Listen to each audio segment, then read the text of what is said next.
Lékárníkovi se mi líbí, jak jsou ty jeho účty zdvořilé. Tak třeba tady.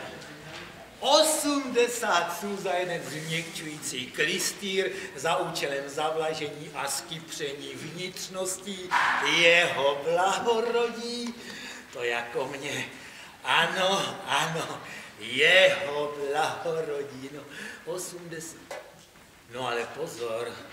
Pozor, pane Florante, zdvořilost není všechno.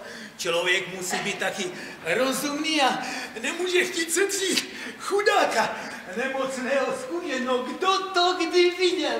80 sů za jeden klistýr, to přece nejde. Kdy minule jste mě účtoval 60 sů a v lékárnických účtech to znamená vlastně 40 sů.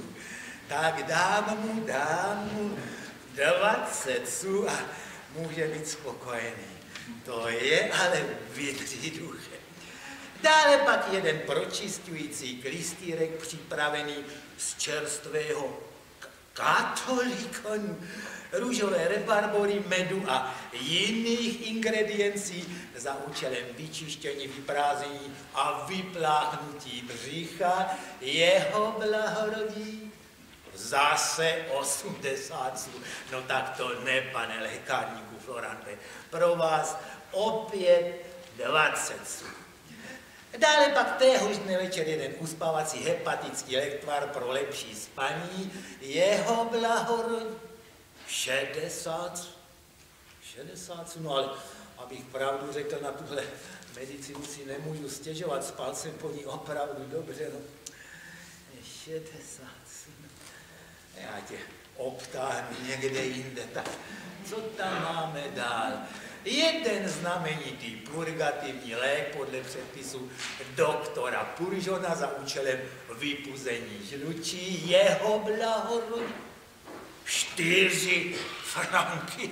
No ne, pane Florante, tak to je trochu moc. Vy si myslíte, že kradu? Nemocné je potřeba šetřit. Doktor Puržon vám nepřikázal mě účtovat 4 franky. Počítejme 3, nebo raději 2 franky. A tady máme jeden karnitivní klistýrek za účelem rozehrání větru, jeho blahorodí 40 sů. No, takže 10 sů. A tentýž klistýrek opakovaný téhož dne večer, taktéž 10 sů. A pozor, jedna znamenitá medicína pro urychlení stolice a vypuzení jedovatých šťáv. 8 franků. No přece se dá s vámi mluvit, pane Florante. Pro urychlení stolice a vypuzení jedovatých šťáv 8 franků. A co jeho blahorodí? No to není jenom o Francii, pane lékárníku. Zdvořilost také musí být. Není blahorodí, nejsou franky. No, 4,50. No. Ty si zastavíc prostě. No jistě, to víš, že jo. Tak, a teď to pěkně sečteme. 2 a 3, 5, 8, 43 franků a 4 sů. A já tenhle měsíc bral 8 medicín a dostal jsem 12 klistýrů. Tak 8 medicín a 12 klistýrů. A minulý měsíc to... No, minulý měsíc to bylo 12 medicín a 20 klistýrů. No, není divu, že se tento měsíc necítím tak dobře. Řeknu doktoru Puržonovi a v tom sjednal pořádek. Tak a teď uděláme já pořádek tady. Haló? Haló? No tak, kde je, kdo jako by ten zvonek vůbec nezvonil? Toničko! Toničko! Tončo, ty souro jedna, kde se zase schováš? Je to vůbec možné, aby tady nechávali chudáka nemocného takhle o samotě? Pane Bože, oni mě tady snad nechají umřít. Vždyť už jdu. No kde se varíš? Aby vás čas, pane, s tou vaší nedočkavostí. No, pospícháte na člověka, já jsem vrazila hlavou do okenního rámu. Já ti dám do okenního rámu, je to už dobrá hodina. Co jsi mě tady nechala? Prosím tě, přestaň už ječet a ti můžu aspoň vynadát. No ano, za to, co jsem si udělala, že? Udělala? Spíš podělala, nejdřív jsem se tady neukřičel. No, a já jsem si ti v hlavu neurazila. Tak je to práště jako úhod, jsme vyrovnaní, prosím. Cože ty, ničemnice, ničemná. Jestli mě budete hubovat, tak budu mračet. Nechala jsi mě tady na pospas, ty falešnice. Já ji fakt nebudu moc ani vynadat. Ale jestli chcete, jak si mě hubujte, jak chcete mě, je to jedno. Vždyť mě v tom neustále bráníš, ty štěkro jedna uštěkaná. Neustále mě přerušuješ a... A jestli vás baví mě hubovat, tak mě zase baví brečet. Proti gustu žádný dišputát, pane. Tončo, nechme to být, jo. Radši to tady ukrýt. A propos, Toničko, měl můj dnešní klistýrek dobrý výsledek. Váš klistýr? No ano, vykálel jsem se po něm, jak se patří. Do toho já nos nestrkám. Do toho, ať si strká nos pan lékárník, ten z toho má větší užitek. To bych si ani neradil. No, víš co, zaříď, ať mi připraví vlažný odvárek na nový klistýr. Brzy ho budu muset zase dostat, no. Tenhle pán lékárník a pán doktor Puržon z vás mají teda báječnou dojnou krávu. Budu se jich muset zeptat, cože to vlastně máte za nemoc, že vám musí předepisovat tolik medicín. Méč, hlupačko, vždy tomu vůbec nerozumíš. A pošli mi sem raději moji dcerušku Andělku, potřebuji si s ní nutně promluvit. Už právě přichází, jako by vám četla myšlenky. Pojď, dceruško, pojď. Přicházíš jako na zavolanou. Potřebuji si s tebou vážně promluvit. Mluv, poslouchám, milý otče. Počkej, Tončo, podej mi hůl. No tenhle pán lékárník, ten vás ale pěkně prohání. Já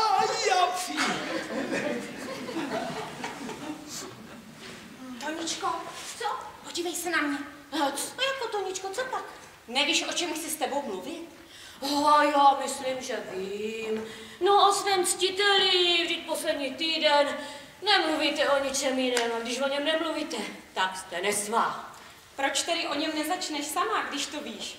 Protože mi k tomu nedáte prostor. Máte ho pořád na jazyku a je těžké vás předejít.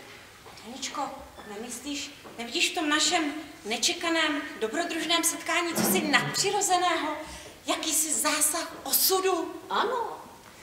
Nemyslíš, Toničko, že jeho způsob jednání je ušlechtilý? Ano. Nemyslíš, Toničko, že má velmi hezkou postavu? Jistě. Že má nejhezčí tvář na světě? No samozřejmě. A že v jeho chování je něco vznešeného? Jistá věc. A že není nic tak protivné, jako všechna ta přísnost, ve které jsem držená a která brání vzájemnému sdílení něžných citů. To máte pravdu. A myslíš, Toničko, že mě opravdu miluje, jak mi říkal? Ino, tyhle věci nejsou nikdy docela tak jisté.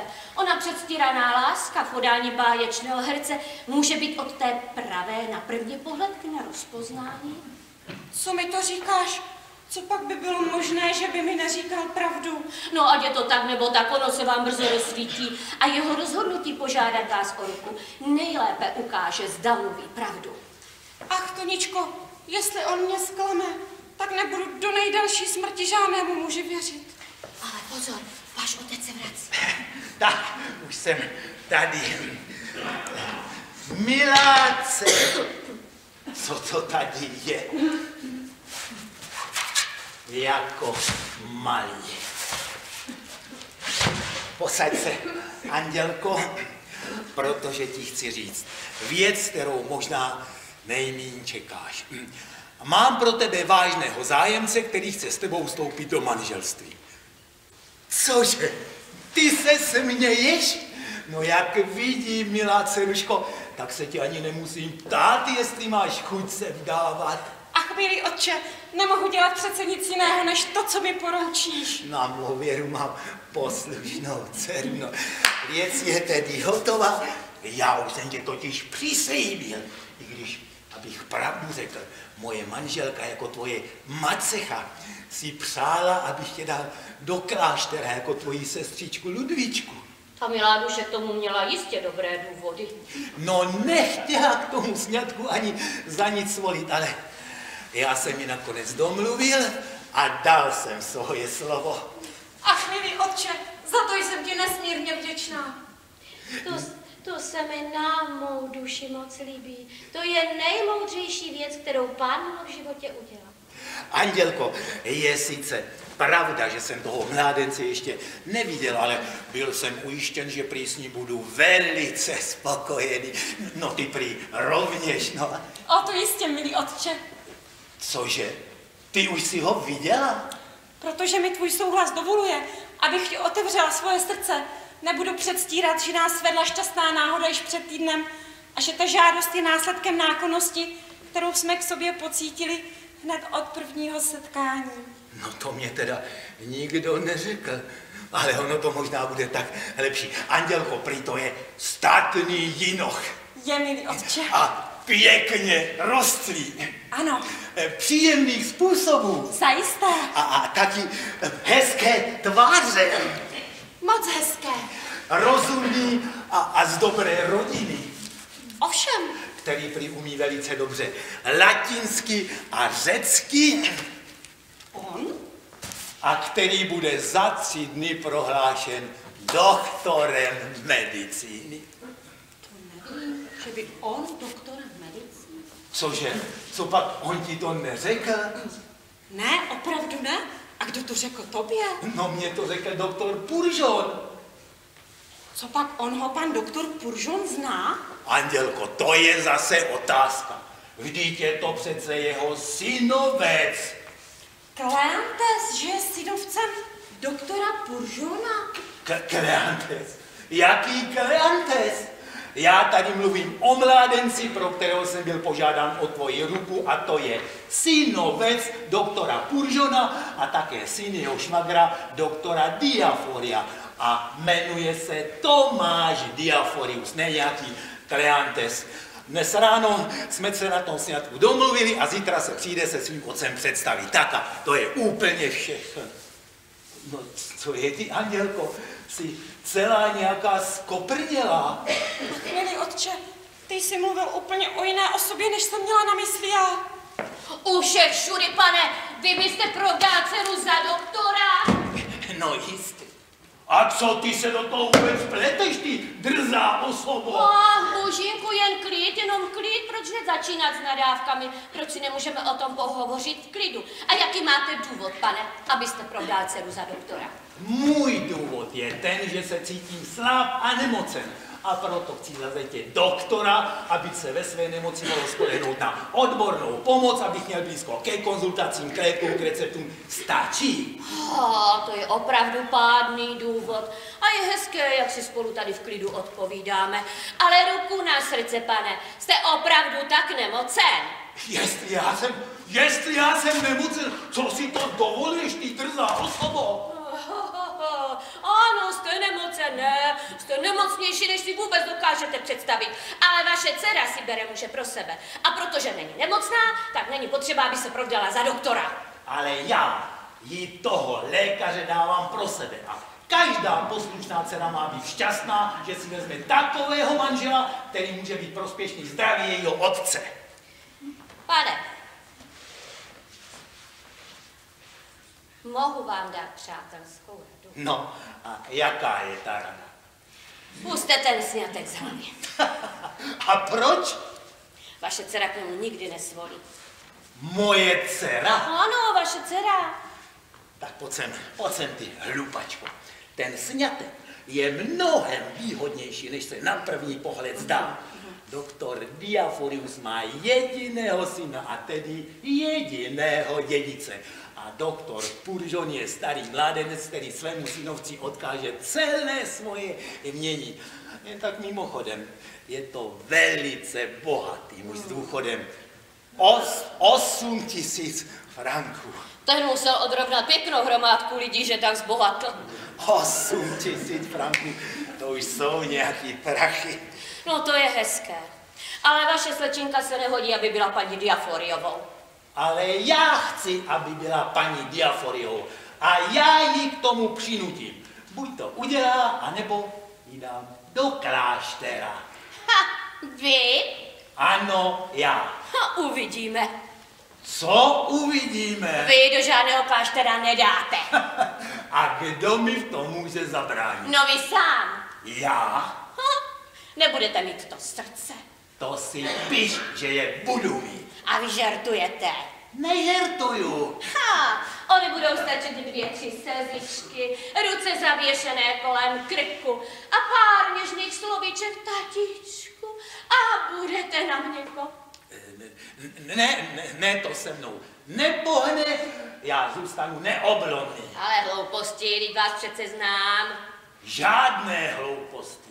Já jí rozhodně přikazuji, aby byla připravena vzít si muže, kterého já určuji. A já jí zase zakazuji, aby něco takového udělala. No krucifix, kde to jsme, aby nějaká pitomá služka takhle mluvila se svým pánem? A když pán nemá rozum, musí ho služka se selským rozumem k tomu rozumu přivést.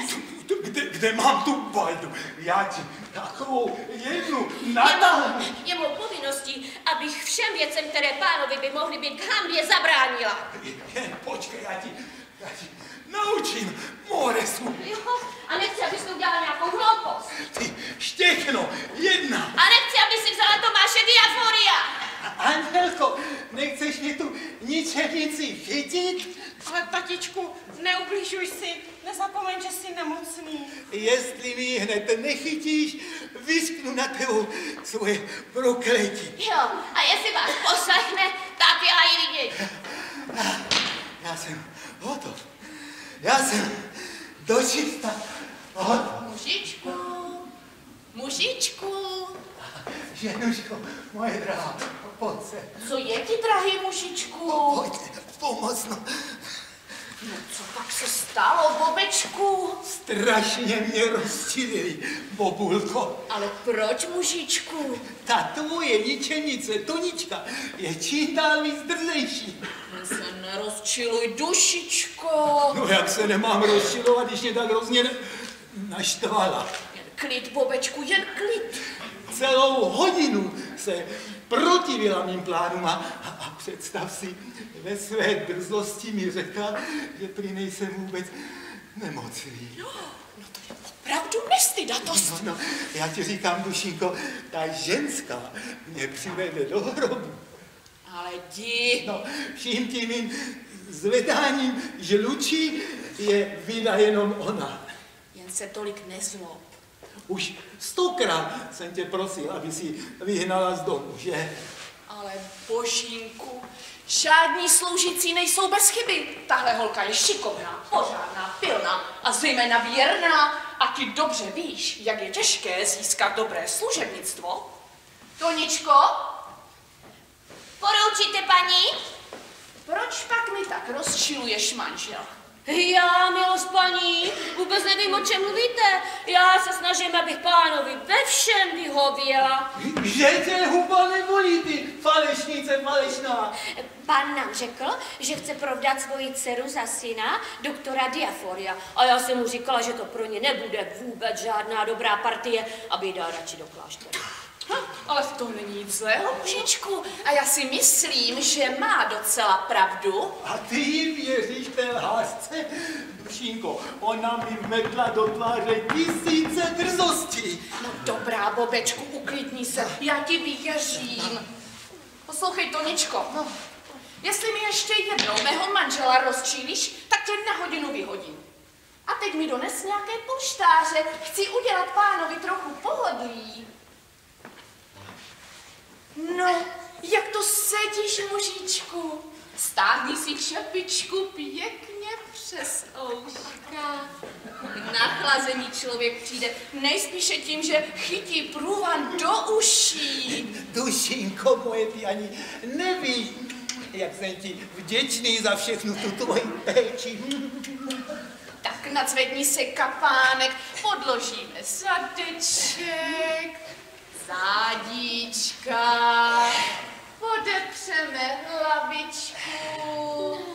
A tento vám dáme, aby vás chránil před večerní rosou. Nic chceš mě udusit. No tak, mužičku, tiše, co pak se ti nelíbí? Já už nemůžu, já jsem hotov. Já jsem fakt hotov. Proč se tak rozčiluješ? Vždyť ona to myslí dobře. Co pak ty, Dušínko, nevidíš, jak je zlomyslná? Abych se z toho aspoň trošku dostal, budu potřebovat nejmí 8 medicína. Ježíš Maria, aspoň 12 kristýrů. Víš ty vůbec, co to je? Ale Milánku, jen se uklidni. Promiň, Dušínko, promiň. No. Ty jsi moje jediná útěcha. No.